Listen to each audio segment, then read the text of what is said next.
আসসালামু আলাইকুম, আমি হাবিবুর রহমান। শুরু করছি জেড টেলিভিশনের নিয়মিত সংবাদ।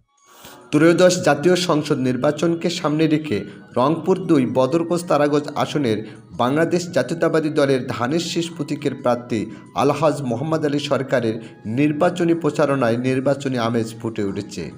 বিএনপি অঙ্গ ও সহযোগী সংগঠনের নেতাকর্মীরা নিত্যদিনে ভোট চাইতে ছুটে বেড়াচ্ছেন মাঠ ঘাট গ্রামগঞ্জ ও পথে প্রান্তরে।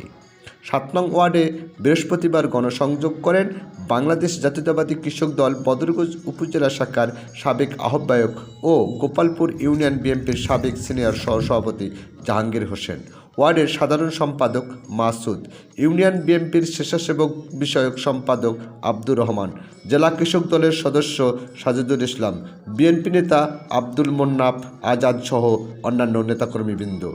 গোপালপুর ইউনিয়নের ৬ নং ওয়ার্ডে গণসংযোগ করেন ওয়ার্ড কমিটির সভাপতি মাহবুবুল হক, সাধারণ সম্পাদক খালিকুজ্জামান, সাংগঠনিক সম্পাদক আশিদুজ্জামান রাজু, আব্দুল জলিল ও মতিন ফারুক সহ অন্যান্য নেতাকর্মীবৃন্দ। মোহাম্মদ আলী লোক ভালো লোক, এই রাস্তা আমার জাহাঙ্গীর ভাই সহ এই রাস্তা আমার মোহাম্মদ আলী ভাই করে দিয়েছে। আমরা সবাই এই সহযোগিতা করি, আমরা এই ধান সিং মার্কায় ভোট দেবো আমরা মোহাম্মদ আলী ভাইকে।